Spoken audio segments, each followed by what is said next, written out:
Step right up. Climb aboard. The caravan is waiting.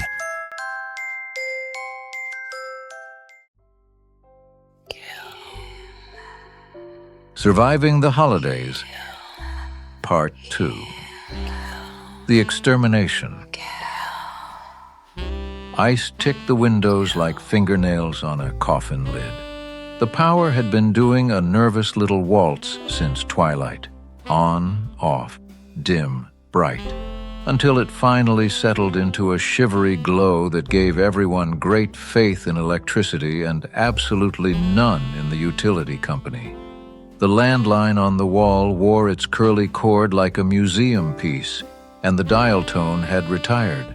Cell phones waved lonely one-bar flags and then gave up. The driveway, long, serpentine, and proud, was now a single sheet of onyx glass, the kind of ice a man could skate on.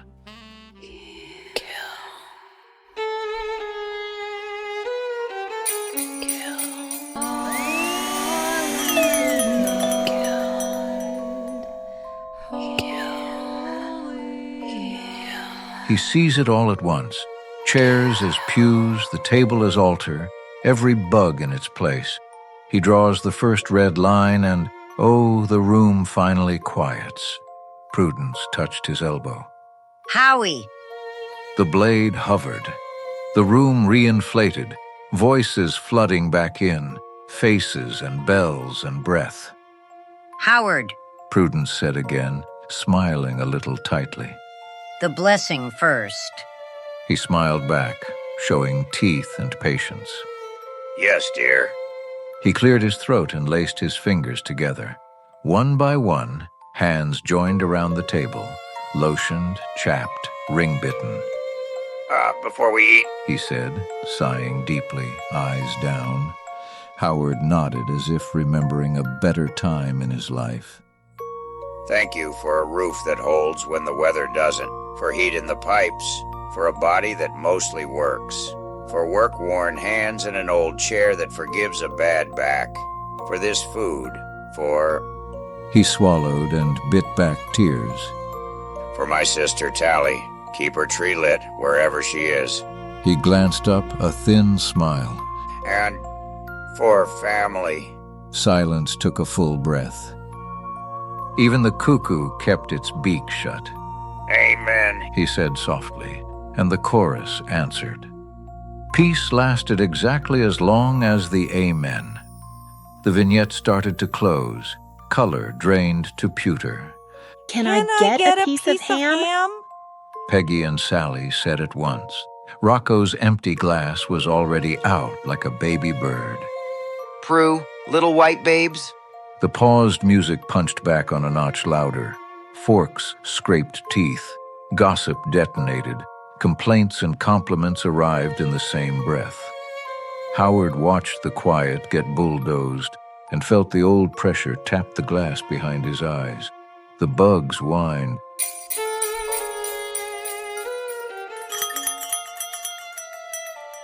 So busy this time of year. Honestly, can't wait for it all to be over with. The stores are just horrendous. Traffic's been awful with all the travel. My diet starts in January, for real this time. We circled the mall for parking. 30 minutes. Just trying to survive the holidays, you know. Howie, carve the ham for God's sake. Guests are hungry. Be kind and serve. Humbug. Bugs. And that's when the room finally narrowed to a keyhole. Colors bled out. Bells, cuckoo, forks on teeth stacked into one hard white wine. And into that wine came Tally. Christmas Eve, her small hand going colder in his, children's carols leaking down a hospital corridor, breath leaving grain by grain. And the very next morning, in a bright store, strangers complaining they were just trying to survive the holidays, while she had been just trying to survive. The usual jingle didn't come. A colder seam slid open behind his eyes. He'd been trying to survive the holidays his own way. Now they could try surviving him. Time to squash these damn bugs. Something in his head gave a cold, clean snap, and with the carving blade in his fist, Howard Wraith finally broke.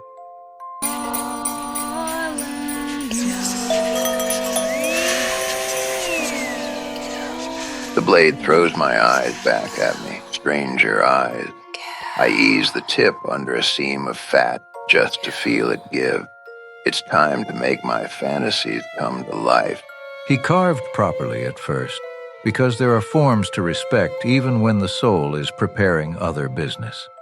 Clockwise at the table, Prudence, Peggy, Rocco, Sally, Chad, Bertha, Uncle Fred, and Howard at the head. Plates circled, butter circled, F-bombs circled, but only in his head. As dinner got underway, Prudence clinked her glass with her fork, one prong still wearing a bit of ham. Attention, please. Attention. She launched a bright, bossy toast. To family who show up hungry and leave with Tupperware. To roads that ice us in so we can really bond. To maxed out cards that won't decline until January. And to my hard-working elf Howard, who will carve, clean, and smile while I supervise. Cheers. She clink-clinked. The fork on glass mixed with her voice made Howard bite his lip. She leaned in and pinched Howard's cheek like he was 5. I let her pinch. Better this than the grip I'm saving. In my head, I raise a glass, only I can hear clink. To blood, warm and obedient. To the hush after the storm. To the prospect of some goddamn peace and quiet. Hey, fucking men. Hello, Mr. Scrooge. Howard Brown. Your turn. Give a toast. Prudence said. Howard lifted his glass, hand raised, a faint smile that didn't reach his eyes. To silence. He murmured. The blessed kind you earn. Glasses clicked. They drank, and they all ate. Howard watched. I inventory their throats like a butcher tags cuts, tender, gristly, easy. One by one, I'll teach every noise at this table how to fucking die. I tally their weak spots like trophies, windpipes, wishbones, soft hinges. I am the hush, they're just the reasons. I sort them by silence time. 5 seconds, 10, forever, and practice the grip in my head. Before anyone runs off, Prudence said, shoving a spoonful of mashed potatoes into her gullet. quick housekeeping. The driveway is a skating rink and the road's glazing over, so we may be iced in guest rooms and extra blankets are made up. Plan to bunk here if need be. Also, the internet is down and the landline's dead, so no calls. She smiled big, pleased with herself. But we have each other, right? Howard smiled back. Lucky us. Dinner did what dinners do. Meat dwindled, opinions swelled. Laughter arrived late and stayed too long. The power hiccuped once more. Festive scented candles were lit and made everyone handsomer than they deserved. While topping off her white, Howard refreshed Prudence's glass twice, first with a polite glug from the bottle, then with a clear, quiet finger from the little nip in his pocket, the kind that disappears in wine and smells like nothing but hospitality. He floated a splash of seltzer to wake the bubbles and bury the proof, stirred with the stem, and watched the swirl catch the light. Get her warm, make her drowsy, keep her slow, he thought, tapping the rim to hear it sing. He wanted her drifting, agreeable, unaware of the work ahead. She didn't notice, just smiled wider and blinked slower. Happy Howie peeped the hour like it enjoyed their company. 7 o'clock. Howard, Prudence said. cut the pie and we'll do the holiday champagne after dishes. After dishes. He repeated. He looked at the bubbles in his beer and imagined them as air pockets fleeing a sinking ship. I see my own hands from far away, calm as a surgeon's. One by one, the bugs will go, secretly, sweetly, seasonally. I blink and the room sharpens. I smile at Uncle Fred. Unc, why don't we get you someplace comfortable? I say. You're fading. I could recline. Uncle Fred admitted, patting his chest. You move. Howard said. He flashed a conniving grin that matched the green creature who once stole Christmas. I'll steer. Howard helped Fred up, hand to elbow, past the sideboard and down the hall to the den. The den was quieter by 2 rooms and 1 door. Howard eased the door, mostly shut, the TV 2 rooms over filling the hall with crowd noise, and Uncle Fred's aluminum cane leaned against the leather recliner like a silvery exclamation mark. The tree in here was the understudy, smaller, respectable, draped in old glass balls, and a single strand of warm twinkle lights that hummed like a contented hive. Howard lowered Uncle Fred into the leather recliner and tucked a throw blanket showing Santa's workshop around his knees. Back in 5 with coffee, Howard said.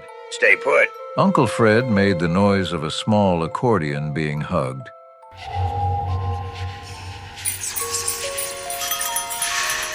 My hands are steady like a surgeon. I slide a throw pillow shaped as a snowman behind his head, tucking him in like a child. I loop the twinkling strand down as a garland scarf, cross it at his protruding Adam's apple, then take both free ends behind the chair. I draw in a breath and then draw the ends in slowly, listening to the bulbs purr. A star blinks. In a red ornament, I watch my grin stretch thin and crimson. Fred's eyes widen, the winter blue going glassy. Pink capillaries bloom like frost cracks. I yank and tug tight, grinding my teeth. The wire bites, the bow cinches, cartilage creaks. He fishes for breath with a soft fish mouth and a purple tongue. 1 bulb pops, a little snow of glass on his collar. I keep pulling until something in his throat gives with a wet twig snap and the chair gently rocks. The bow remembers its real job and the room remembers how to be quiet. Fred is fast asleep and will not ever wake again. I feel a twinkle inside my bones for the first time this holiday season. Could it be Christmas joy? Or could it be that Fred will no longer be changing the channel on my fucking TV again?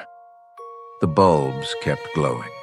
When Uncle Fred was completely quiet, Howard leaned in and pressed his ear to Uncle Fred's chest, listening. He counted to 10. With one hand, he tugged the Santa workshop blanket up under Fred's chin, and with the other eased the den door until it kissed the latch. Nothing, no drum beat, no little wheeze, only the bulb's faint electric purr. Satisfied, he loosened the pretty, pretty loop and let it sit low enough to be mistaken for a scarf. He turned the dimmer down a notch. The whole room sighed and forgave him. Back in the dining room, he set the coffee in an empty place. Fred's napping, He reported. he earned it. Aw, Prudence said. so sweet.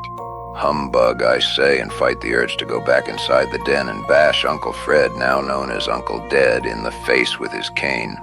Forks ticked, the radio cooed carols, and steam from the kitchen drifted through the dining room arch. Peggy tipped her glass back, emptying her wine. Prue, your thermostat is stingy. I'm freezing. You're always freezing. Bertha said. Get some blood. Oh, go jump in a bonfire. Peggy said, then stood. I need a smoke. You know, Prue, your front steps are a lawsuit waiting to happen. I nearly split my tailbone in 2 coming in. Prudence didn't miss a beat. Howard, salt the steps. Peg, show him where you nearly died and grab the rubber mat from the mudroom. We'll lay it down. Howard pushed back from the head of the table and rose. He gave Peggy his most harmless host smile. Just hold the door for me. My back's junk and the bag's in the garage. He steered her out from the dining room into the hall, past the sideboard, and through the mudroom. Behind them, the family noise swelled again. The TV murmured from the parlor. The cuckoo clock preened about the time. In the mudroom, Howard stepped into his salt-crusted boots, shrugged into his old duck coat, and tugged on work gloves. He shouldered the interior door. A knife-thin draft slid in and turned his breath to steam. Inside the garage, sleet wrapped the roll-up garage door like an angry fist. Howard flicked on the light. It hummed a Protestant hymn. The wood and gas smell of his tools greeted him. There, he said, pointing beside the Honda generator to a bag marked rock salt. Peggy shouldered in, arms cinched tight against the cold. I can carry this, Howie. I'm not a doll. She tugged at the bag. The bag didn't care. Well, maybe. I got it. He said, palming the sack easily. Just grab the mat. She snagged the welcome mat leaning by the mudroom pegs where Boots went to die. They went the front porch route instead of trudging out the slick garage apron. Howard looped them back through the mudroom to the front door, the safer line to the steps. He set the salt down by the threshold and shouldered the door open with a boot. Outside, the storm had moved from polite to personal. A slushy mix of sleet and wet snow combed the trees, sheathing every branch in cloudy glass.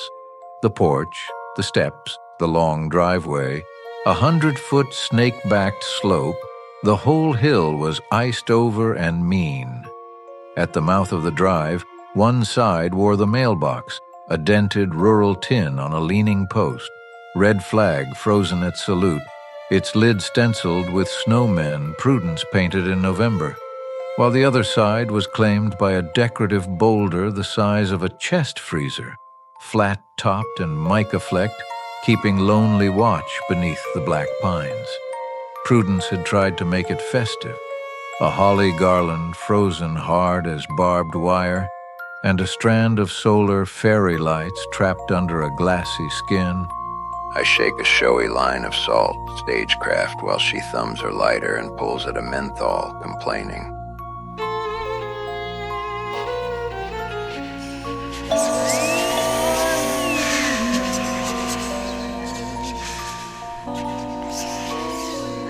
Lay the mat flat, Peg, I say. She bends, lining the edges. Oh, what fun it is to ride in a one-horse open sleigh. I sing, and my boot greets her fat, lumpy ass. One tidy heel first kick, then she's gone, head first, a perfect luge. Midway, she spins onto her belly, arms spread like wings. Merry Christmas, you filthy bug. I call as the driveway adopts her and aims her at the mica-flecked boulder. Impact! A hollow dunk and a festive splash of bright Christmas red in the snow. I light a Chesterfield, tilt my face to the slushy cold and smile. 2 down, 5 to go. He finished salting the first 3 steps carefully, shaking a thin, even line, then seated the mat with a firm heel twist before heading back inside. Peg's smoking outside, he told Prudence as he came back through the hall. She says the cold makes the nicotine hit like Christmas. That woman, Prudence said, proud and annoyed in equal measure. From the head of the table, I assess the situation. My mind does a mental scan, dining room to corridor to hallway. The bathroom opposite the den, yes. Single-story ranch, everyone angled away. Prudence at the sink, Rocco posing in the alcove, Chad and Sally welded to the couch in the living room, Uncle Fred in his eternal sleep in the den, Peggy taking a rest from her sledding adventure. I crack my back, twisting my spine left and right. It hurts now from the kick I gifted Peggy, but there's more work to be done.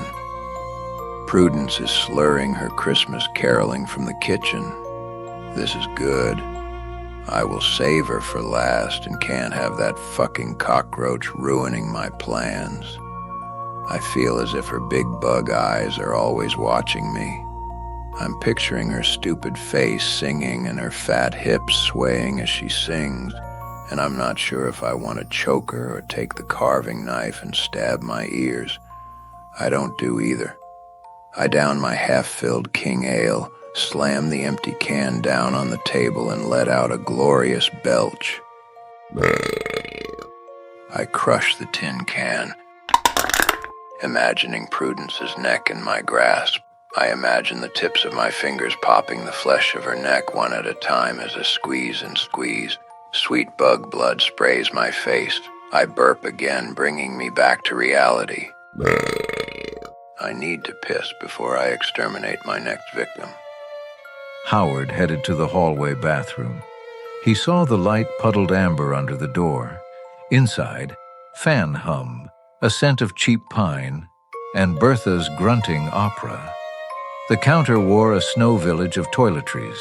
On the toilet tank sat a cut glass bowl of potpourri, dried orange peels, cinnamon curls, brittle petals, plus a can of Spruce Breeze air freshener and 2 folded guest towels with embroidered holly. Then the room offered up a baritone, tile-echoed toot, a festive tuba note that made the fan sound like polite applause. I grit my teeth and huff air from my nostrils in response to the gross sounds coming from the other side of the door. Fucking stink bug, I whisper to myself. I knock with 2 knuckles. Occupied. Bertha barked, breathless. Then the flush thundered. A few seconds later, Howard heard a second flush. Must be a whopper, I whisper, trying to hold in my anger, though I am eager to attack. The next victim has presented themselves. She's a big one. He waited with his hand on the knob, counting Mississippis like a dockman waiting on a crane. The latch clicked. The door cracked. The first thing through was Bertha's backside, ass first, like a barge in reverse. One hand on the knob, the other swatting at the stink as if she could fan it back into the bowl. Her hair was a helmet perm. Green glitter eyeshadow clung to her crow's feet. Tonight's uniform, a gingerbread man cardigan losing a fight with its own buttons, a rhinestone snowflake brooch tilted like a bad star, taupe pantyhose with a ladder at the knee, and fuzzy reindeer house slippers. Jingle bell hoops chimed once as she huffed. Her nails wore chipped cranberry polish on sausagey fingers that looked guilty of past crimes of gluttony. Don't open that until after the new year, She said, and made a laugh that sounded like a toad choking on a fly.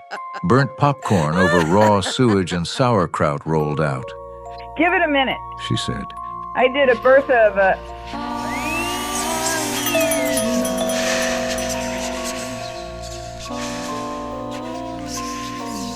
I shoulder bump her back inside, toe the door shut, twist the thumb lock. The stench in her is almost enough to kill me. My anger motivates me through the stink. I understand this must be the bug's defense mechanism. My hand finds the guest towel. The other scoops 2 fists of potpourri from the bowl on the toilet bowl lid. I pack the brittle mix past her lipstick into the mouth that never stops eating. The towel follows as a gag, and my palm seals it. She thrashes. I steer her sideways, 1 step, 2, until our knees hit porcelain. We tangle in the shower curtain, rings pop. We go over the tub lip in a hush of plastic. I stay on top, knees on tile, forearm across her chest, my other hand clamping her nose through the towel. The curtain is over us like a shroud, her heels drum, my weight stays, the overhead fan makes enough noise to block out her pathetic whimpering. The fight turns small, then smaller, then nothing. It takes less time than a commercial. She's all gut and no lungs. I feel the big stink bug's weight stop. He held the gag a long beat past the quiver, like keeping a fish down until the bucket stops rippling. Then he lifted, breathing through his teeth. Howard hooked an arm under hers, tilted her body the rest of the way into the tub. He rehooked the few shower curtain hooks that popped loose back and drew the shower curtain with Santa with a bag of toys standing next to his favorite red-nosed reindeer closed. Then he took a piss and flushed, singing a rock song in his head. He ran the sink on warm, rinsed petals from his fingers, flushed the strays, then thumbed the Spruce Breeze once, holding the trigger for 3 long seconds, pinching his nostrils against the mix of stink and sweetness. He set the cut glass bowl back neatly on the tank. I turn to go. The fan hums, the sweetness lies, but bugs play dead. Just to be sure, I go back to pry her mouth open and jam a pine cone down her mouth. I push hard, trying to get it down her throat, but then I hear some gurgling noise from her mouth and I'm afraid she might vomit. I make sure the drain is open and turn the shower on. Cold water, of course. Our damn heating bill has been outrageous this winter. Howard shut the bathroom door, making sure to lock the door. He headed towards the kitchen. Everything okay? Prudence asked when he walked in. She was fixing herself another drink at the counter. Then, before he could answer, she went back to singing along with the radio and Mr. Springsteen. Bertha's showering, Howard said.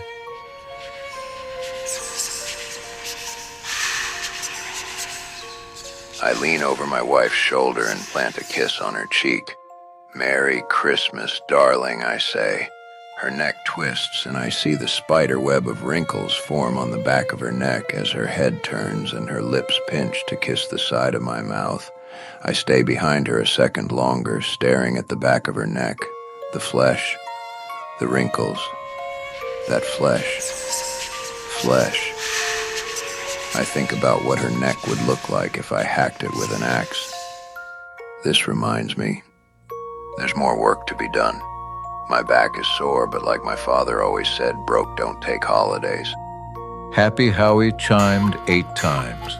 Prudence and Rocco drifted into the parlor, joining Sally and Chad, who were taking selfies. Prudence had Howard and Rocco bring a couple folding chairs so everyone had a seat. Rocco planted his ass in Howard's easy chair, while Prudence wedged herself next to Sally. When Howard walked in, he snagged the remote and turned on the late-night football game. Kickoff was at 8:15.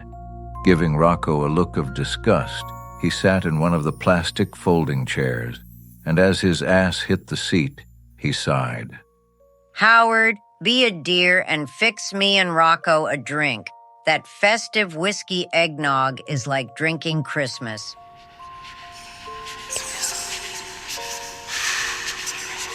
It is at this moment I think about my shotgun underneath my bed. It's already loaded, but what's the fun in that? Only scum like my father enjoyed shooting sitting ducks. I get up with a grunt, but offer a fake tender smile. Rocco's gnat voice is in my ear as I head to the kitchen. If Aubrey ever found out I'm consuming these bad calories, oh God, I won't be getting any num-nums tomorrow night, if you know what I mean. Rocco and Prudence burst out in laughter at this. On my way to the kitchen, I turn down the thermostat. I pour 2 glasses of eggnog in these clear plastic glass mugs. One is in the shape of a reindeer head. The other is Santa's head. I slip in an extra shot of whiskey for good measure in both, and head back to the parlor, living room. Does anyone else feel a draft? Prudence shouted toward the ceiling, hands on hips. Fire needs another log or 2. Howard said, delivering the drinks. I'll split a couple more. Looks like it's turned to snow. Howard points out the front window. Chad, you got arms. Walk with me, kid. Chad brightened like a lab hearing walk. Heck yeah, Unc. Sally, forget it. There's no service. Come join us outside and get fresh air. It's snowing. We could go for a walk. Chad tugged on Sally's hand. And get eaten by a bear or something. Sally ripped her hand away and sat back, crossing her legs, turned on the camera of her phone and used it as a mirror to adjust her bangs. Howard caught a glimpse of her thighs as she moved her legs. Bells tink-tink around Chad's neck. I feel my groin tighten with rage and excitement. They detoured through the mudroom. Howard stepped into his salt-crusted boots, shrugged into the old duck coat, and pulled on his work gloves. He offered Chad the spare parka hanging on the peg. I'm good. Chad grinned, ignoring it. The jingle necklace was apparently enough insulation. Outside, breath plumes stitched the air and sleet needled them. The woodpile under the tarp was a snowy mound. The splitting stump wore its frozen scars with pride. You ever swing an axe? Howard asked. In VR? Chad said, then laughed at himself. How hard can it be? Howard set a log on the stump.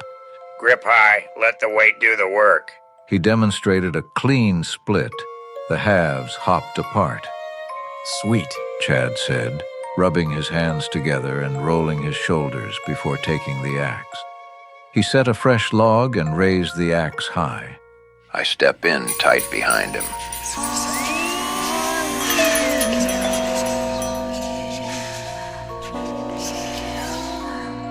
When his arms crest, I lock both hands on the haft, boot his lower back, white lightning through my spine, and rip the axe free. His smile turns into a question. I answer by splitting it. The blade kisses scalp, parts hair, then bites skull with a wet crack, and the world goes red confetti. Gray-pink sprays the tarp, white grit of bone freckles my cheeks. Rags and ribbons of him patter the stump. He folds to his knees, bells on his idiot necklace giving a lonely tink. I plant my feet, draw a breath, and swing again. The edge chews through flannel and hoodie and into the neck, meets a vertebra with a click, then pops through. The face opens like a Christmas card no one should have sent. A third chop slides down through the collarbone and socket. A sleeve fills with warm meat, and he loses an arm at the biceps.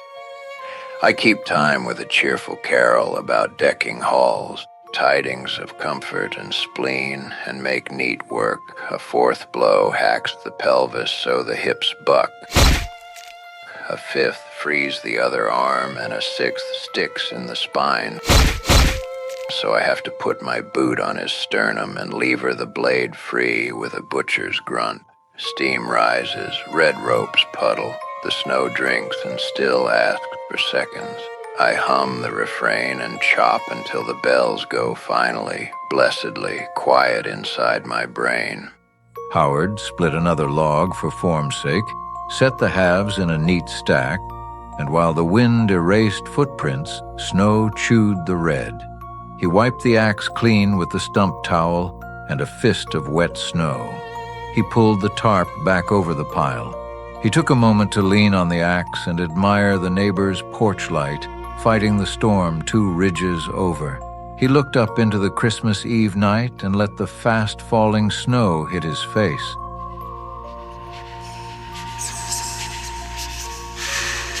I thumb the bounded Zippo and cup the flame from the wind.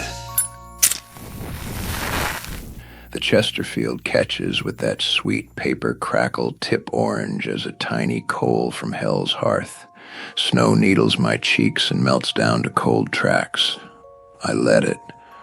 I want to feel something that isn't noise in my mind. Tally loved snow, said it made everything clean. The last Christmas Eve we had together, the hospital window was a rectangle of dirty gray, and the only flakes were the ones taped to the glass. Kindergarten cutouts, blunted scissors work. She was all angles by then, ribs like split kindling, collarbones sharp as hangers.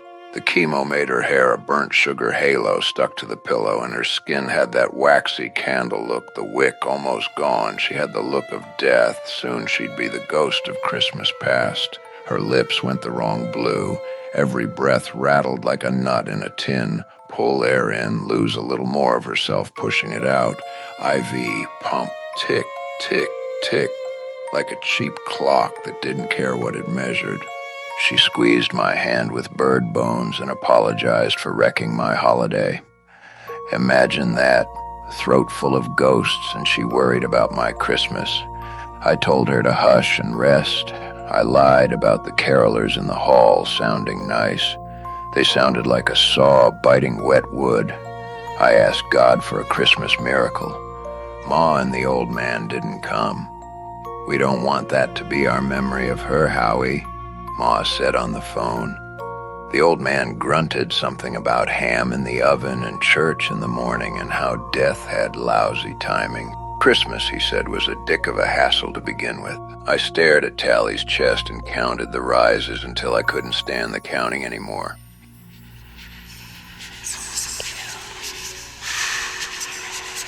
Years later, I made sure the old man learned about timing. Call it justice, call it housekeeping, call it a son putting down a rabid dog when nobody else would hold the leash. I killed him. There it is, plain, no carols, no sermon, just me and him in the dark, and the part of me that snapped and finally grew teeth. Ma, I let the rehab swallow her. Lemon cleaner and piss and daytime TV blaring at a crowd of parked bodies. I didn't sign her out. I didn't sign anything. She drifted under the smell of bleach and microwave dinners, and I let the phone ring the way she let Tally's heart go without a goodbye. The way God never answered my prayer. We all get what we give eventually. I draw in smoke, feel it scrape the cold, raw places in my throat, and watch the ember travel down the paper as if it has somewhere to be.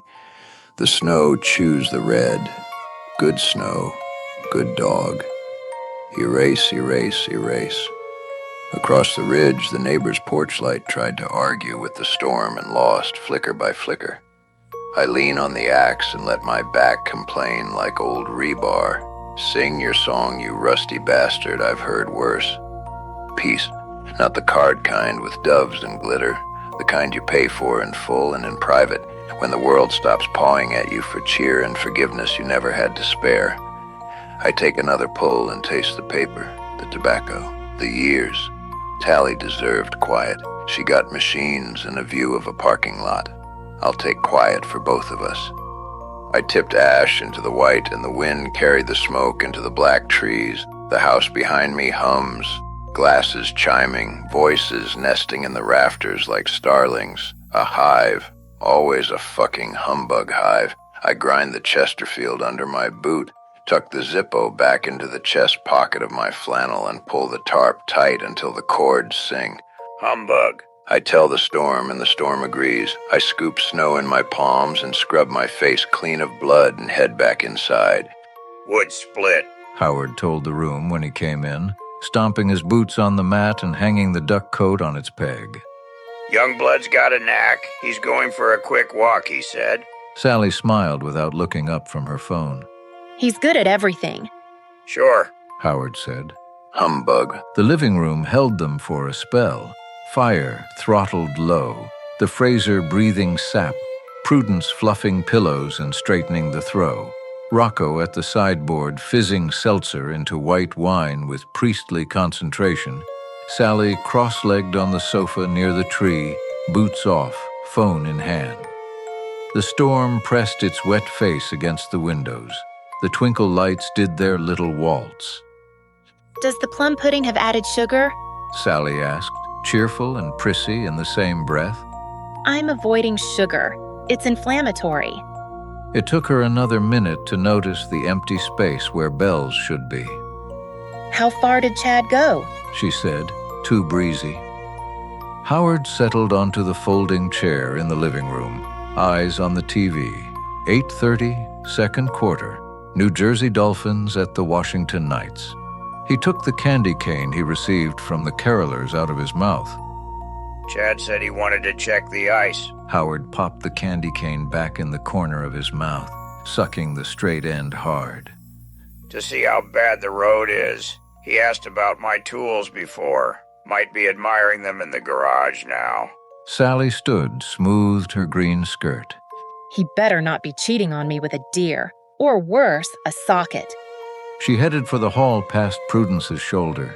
Howard stood up after her. The football game went to a commercial.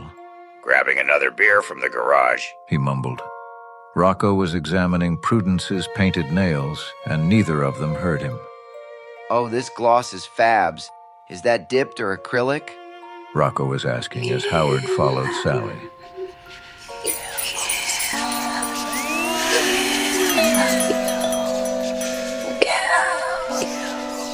I meet her at the mudroom door like a gentleman with an answer. I tap her shoulder. She turns around startled. Her mouth opens, question-armed. From my mouth, I pinch the curved end of the candy cane between the base and middle knuckles of my fore and middle fingers. The honed end goes under her jaw and up 4 or 5 inches, through the roof of her mouth and into the back of her throat. She seems to have no gag reflex, and I'm not surprised. The point cracks like ice. Peppermint and blood fizz together. Her breath turns to a wet whistle, then a quiet whimper. She flutters, boots skidding on the mat. Her eyes go wide, then glassy as red threads leak from her nose. I keep a hand on her shoulder until the twitching stops, tidy as a wrapped present. She goes with no fight. Pathetic thing my old man would have said. I ease her onto the bench by the boot tray, tuck the striped shiv into her sleeve like a magician's wand, and hinge her forward so she looks like she's tying a lace. A little red drip paints the tile. I think about examining under her skirt, maybe stick my candy cane between her other lips, but my back is sore and there are a couple more insects to stomp. The gay worm and the cockroach queen. I'm almost there. I tell myself I will survive the holidays and have peace and quiet at last. Find him? Prudence called from the living room, fluffing another pillow with authority, not looking down the hall. I step back in the parlor, living room, shaking off a ghost of sleet, and give her the kind of answer that keeps a house quiet. Chad's fine. He lit a little left-handed Christmas cigar, if you know what I mean, and Sally tagged in. Harmless, right? I told them to keep it in the garage. Vents on, door cracked. Prudence's eyes snapped. No, I'm telling them to do that weed shit outside. Panic isn't a scream, it's a tight smile. Relax, I say, palms up. They're young. Better a skunky garage than a skunky arrest. Plus, it's freezing out there. She squints past me down the hall. Where's Peggy? And Bertha? And is Uncle Fred okay? I saw Peggy step out to the backyard through the sunroom to check the weather with another Virginia Slim. I say. Bertha's still in the hall bathroom, probably waging war on the plumbing. Thought she was showering, but guess she drew a bath. Or probably on the can. I say with a smirk and wink. She had 2 helpings of ham. Rocco gave a high-pitched giggle at this, then I add, Uncle Fred's training for the senior napping finals in the den, TV cheering him on and fire watching close. Prudence sniffed, unconvinced but busy draining her eggnog into her fucking gullet. Fine, but if I smell weed, I'm killing Christmas. Not if it gets you first, I say, and smiled like a gentleman. Humbugs. The Happy Howie cuckoo clock chirped 9 crisp times from the dining room, echoing down the corridor, each one a tiny hammer to Howard's temples. He's back on the plastic folding chair. The 2-minute warning graphic flashed on the TV. New Jersey Dolphins and Washington Knights tied 17-17, but the commentary might as well be underwater. Rocco was holding court. He and Prudence sitting tight, facing each other with their knees bunched close. Prudence holding both his hands as if reading his palms. And then Lucas says, Rocco, baby, it's not cheating. It's Pilates. Everyone leaves sweaty. Rocco trills, flicking the peacock green scarf at his throat. I told him, if the mat's a squeaking, the hips better not be a sneaking. Prudence hoots, palms clapping. The sweater's bells jangled bright. I see they've abandoned the eggnog for the champagne. Rocco's voice sails on. Anyway, Pam from the HOA, she's building a 12-foot reindeer without a permit. Aubrey says it's giving the cul-de-sac erectile dysfunction. Part of me wonders if he's giving me a hint or I don't know. Howard. Prudence, glancing at Howard, said, Don't just sit there. Smile. You look like a funeral.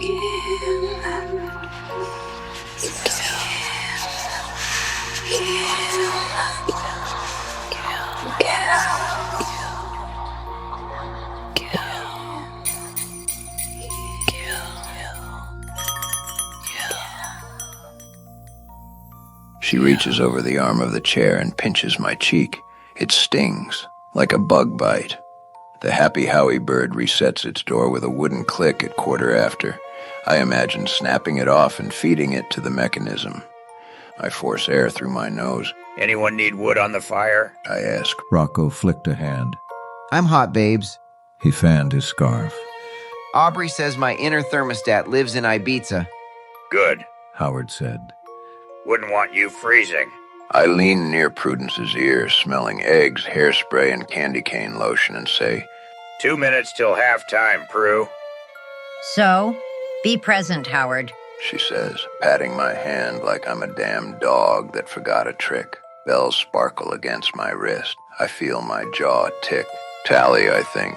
A flake of real grief in the slush of reality. On the TV, a coach signals for a timeout. No one notices.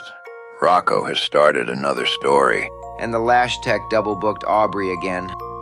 I exhale. Riveting, truly festive. I lift my beer. A toast, I think, privately. To blood and to the prospect of some goddamn peace and quiet. Rocco, sweetie, would you go check on Peggy?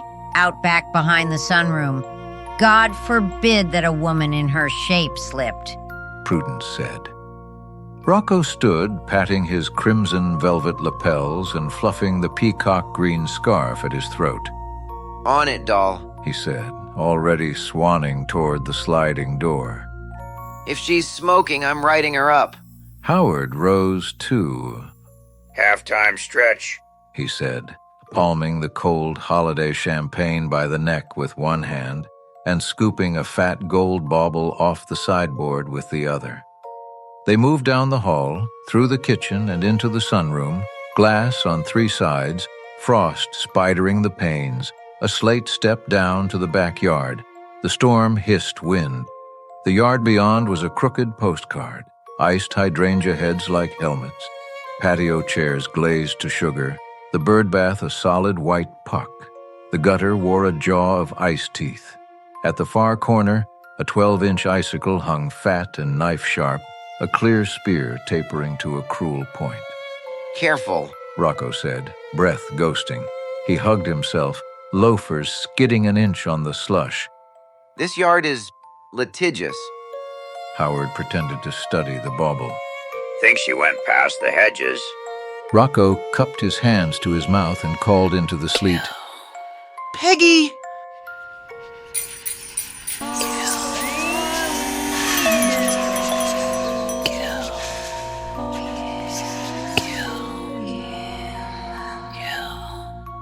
I set the bottle and bauble quietly on the slate and step under the gutter. The icicle seems to hum in my warm hand. It's as cold as a church bell, but as sharp as fangs. I move in behind Rocco, one hand smoothing that glittery scarf as if to straighten it for a photo, the other angling the ice to the soft notch under the ear. I drive it in with a short, practiced push, up and inward. The point parts skin like wet paper, finds the warm channel, and the world fills with a sweet hiss. A scarlet fan mists the slate. Steam lifts off the wound, little ghosts of iron. Rocco's eyes pop wide, then unfocused. The shaft sings against a back tooth with a glassy tick. I hold him there, cheek to cheek, listening for the last small tremor, the way a man listens to a cooling engine, biodegradable, seasonal, slay-stainable. I crack myself up sometimes, I really fucking do. Howard eased him down. The icicle already wept itself, thinner. He tugged Rocco's peacock scarf up high to cradle the wound, tilted his head to one shoulder like a drunk dozing at midnight mass, and positioned him on the sunroom step, half in, half out of the sight line from the dining room. The storm would do the rest. Cold got him. Howard murmured, performing a shiver. Should have worn boots. I wipe my hands in the snow. Before I return, I have the sickening urge to grab another hanging icicle and shove it up Rocco's ass, thinking it's exactly what he deserves. Instead, I suck thick snot from my nose. Work the phlegm with a gulp into my throat. The glob gets wedged for a second and my mouth is frozen open as I make a gargling sound to work the wad up. The gooey snot ball breaks free and I hawk a loogie. The yellow-green mucus hit the back of Rocco's head. Bullseye, I declare and think, you'll shoot your eye out, kid, and bark out a laugh. I turn around, take a breath, and prepare my mind for the cockroach queen. I came in from the sunroom, the ghost of an icicle still in my palm. The back door kisses shut behind me. The house breathes heat and cinnamon into my face like it wants to forgive me. A gingerbread house, I think. but my tongue tastes iron and peppermint from where I licked my thumb clean. Humbug. Prudence was in the living room, tipping back another glass of eggnog, singing an off-key carol that couldn't find the beat if you stapled it to the sheet music. The Fraser glowed saintly in the corner. She stood up, walked in front of it, and swayed at it like it was a jukebox. Howard, She slurred, arm raised like a baton. you better not be letting those two get high in my garage. This isn't a college dorm. This is my home. Relax, I say. they're fine. She turns, glass sloshing, and wobbles a step toward me. Lipstick bleeds outside the lines. Christmas lights blink in her pupils. Where is everybody? Peggy, Bertha, Rocco with his little spritz? I do everything, and nobody helps. She jabs a finger into my chest and finds a bone. And you sit? I smile because I split wood, I salted steps, I fetched drinks like a goddamn dog. I pat my flannel to feel the anchors, left pocket Bug-X 4-ounce can, right pocket the Zippo Tally gave me, bounded beam worn to a soft gold hinge alive under my thumb. She noticed the movement and made it dirty on purpose, tracing the buttons of my flannel down and skating her hand down to my belt. She was perfectly drunk for the occasion. Ho ho, Howard, how about a cheer up, Her breath stinks like boiled eggs. I wipe my nose and huff air out my nostrils, trying to combat the smell. This bug is clever. She pinches both my cheeks this time. Then I picture my father slapping the cheek of my mother as I hid behind the couch or under the table. Stupid woman. The room tilts. Somewhere the cuckoo winds its little stupid fucking spring, and I feel it chirp inside my brain. The tree breathed resin. Turn that music down. I say gently, and slap her hand away. Prudence turned towards the kitchen where the music device was playing and screamed the device's female name. Volume up 2. Because she's the kind of woman who argues with gravity. I thumb the Zippo and the room answers in blue. Don't you dare. She barked. She set her glass down hard enough to make the bells tisk on her sweater. You smell like outside, like the freezer died. Her nose wrinkled. You've been smoking with them? I swear to God, Howard, I will ruin Christmas. You already did. I say and smile. She swayed and then squared up, hands on hips, chin forward, that sweater chiming like a nest full of moths. You think you're funny? Go top off the fire. Bring me wine and wipe your boots. I just mopped. She pronounced each instruction like a law, then hiccuped a tiny, tragic hiccup that smelled like nutmeg and defeat. Inside voice. I tell her. I roll my shoulders.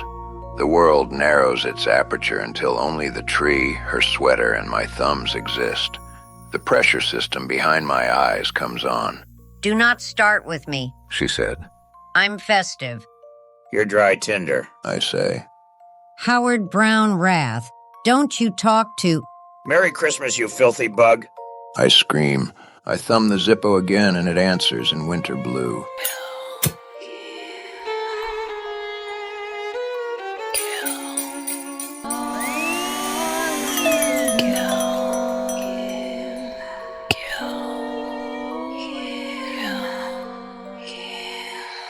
The aerosol hisses a hymn. I draw a thin, shimmering line along the sparkling angel at the tree's crown, stitch the garland, then trace a bright, obedient seam across the blinking knit of her sweater. Bug-X kills flies, roaches, and marriages. Results may vary. I think with splendid fury.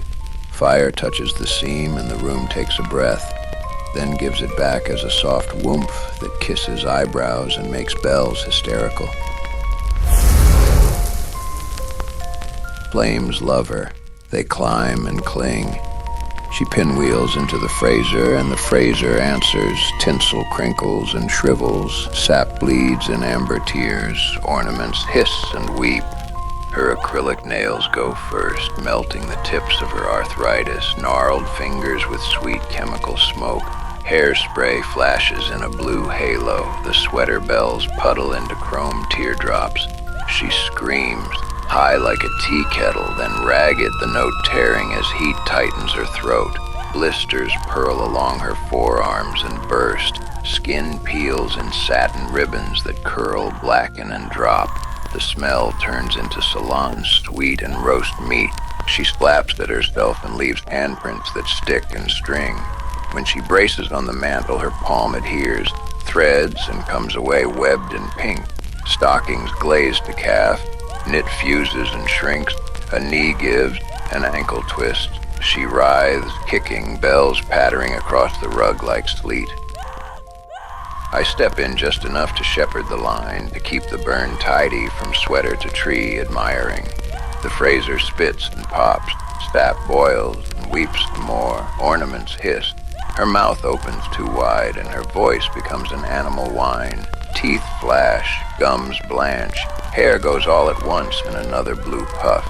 I crack the window and front door. The living room becomes a small cathedral of heat. Humbugs.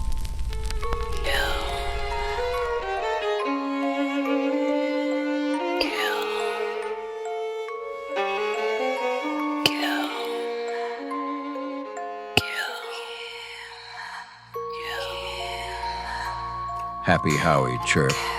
10 o'clock. Silence wasn't silent. It was a wonderful little song of wood settling and ornaments dripping and ice clicking its tongue on the panes outside. Enough for a man to pretend the world had manners. Howard lurched into the parlor, living room, and lowered himself into his easy chair, rocked once, twice, and hunted for the sweet spot until the cushion cupped his spine like an old friend. The lever went up, the footrest sighed. The chair began a gentle boat rock he could ride forever. Not a creature was stirring, not even a bug.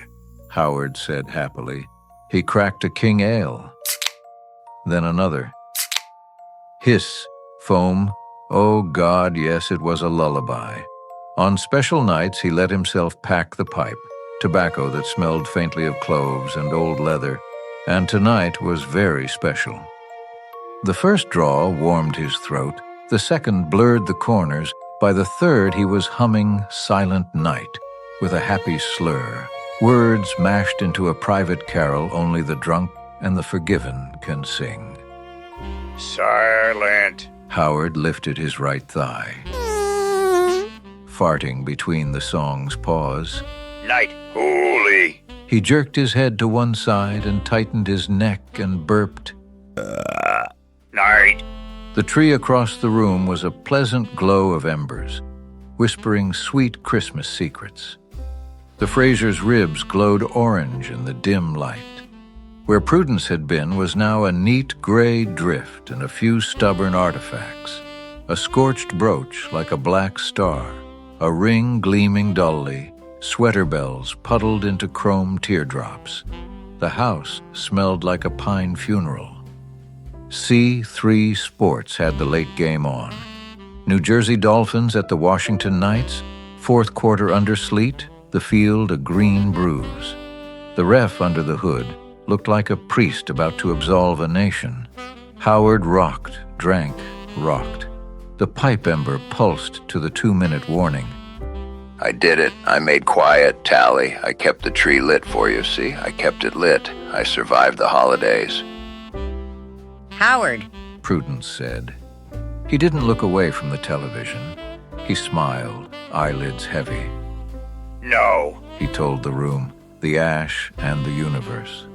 Not tonight. He drew on the pipe and exhaled a ribbon. His brows scrunched as the plume of smoke formed the face of his wife. No. He declared again. Howard. Closer now, from the ember heap itself, from the little gray dune crowned with her blackened brooch. Wow, I must be really drunk, he thought, amused and warm. He toasted the ash with his can. To peace. The referee on the screen looked up from the replay hood and his mic popped.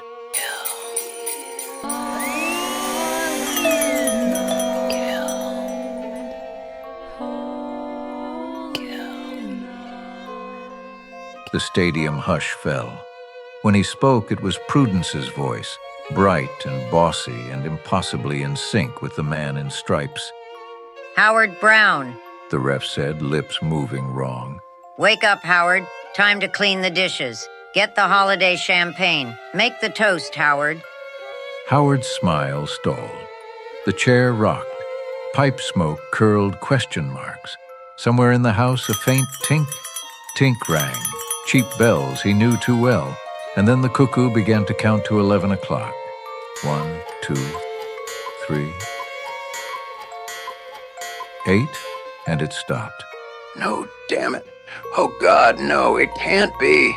I scream at the ref on the frozen television screen. Fuck you, I curse the cuckoo clock that stops counting. The television starts to rewind amazingly. Third quarter, halftime show, the opening kickoff. The national anthem is playing on the TV. No, no, no, no, I beg. The silence hits me like black ice. My breath snags. It can't be.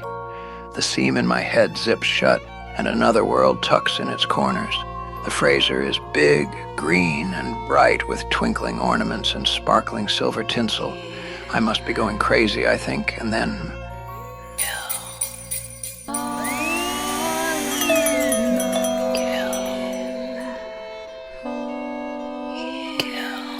Blackness consumed Howard.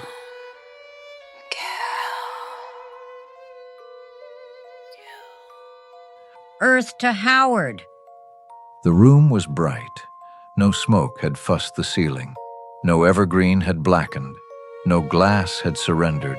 The ham on the table was half-eaten, the knives dirty with dinner. The candy cane in his pocket was unsharpened and sweet. The plum pudding was merely wet. The twinkle lights in the den were just lights. The driveway was just starting to get dangerous. Howard Brown Wraith. Prudence said, apron on, hands already red from hot water and scrubbing, cheeks shiny with victory. She set a dish towel on his knee like the world's least festive napkin. Wake up, Howard. Time to clear plates. After dishes, we'll pop the holiday champagne and do the toast. Come on now, Howard.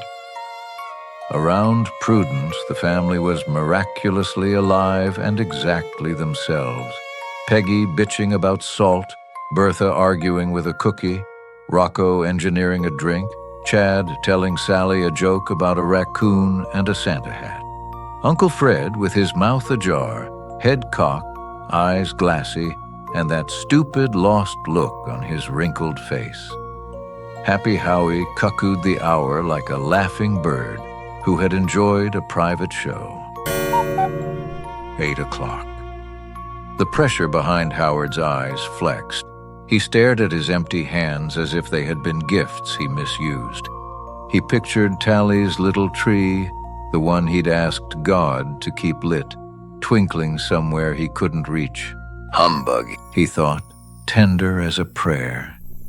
He stood up because he was a husband and because the holidays are a machine that runs on standing up when you're told. He gathered plates.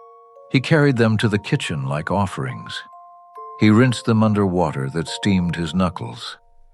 After dishes, Prudence sang from the doorway. We'll pop the holiday champagne and do the toast. After dishes, Howard echoed. And somewhere a cuckoo clock laughed. And somewhere in his head, bells went jingle.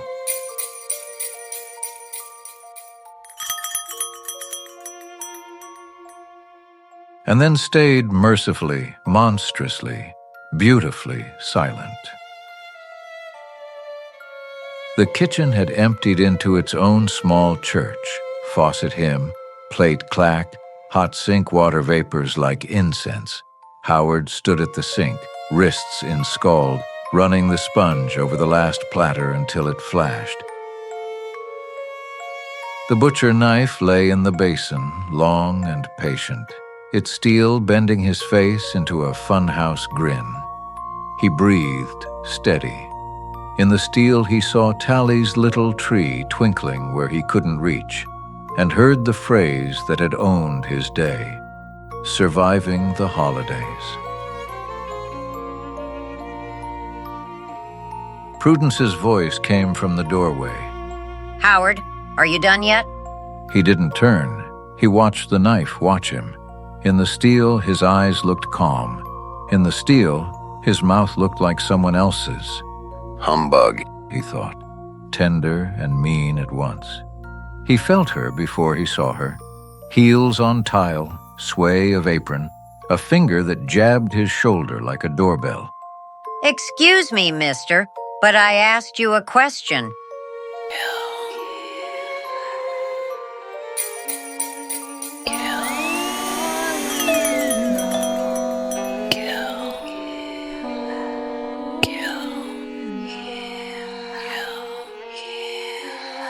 I close my hand around the butcher knife and turn. Merry fucking Christmas, you bitch! Now, where's my 12 gauge? Hey there, Uncle Fred. Let's see you take my easy chair now, you fucking son of a bitch.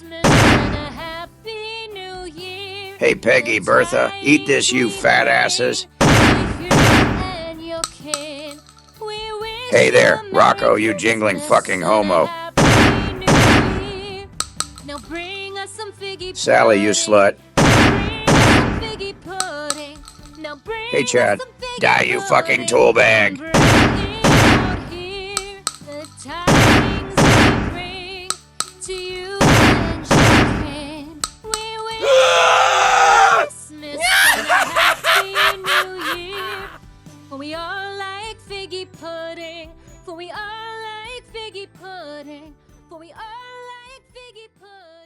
Thanks for watching. I hope you were scared to death. If your heart's still beating, like and share. And if you dare, subscribe for more delicious horror. We'll be waiting, right here in the dark.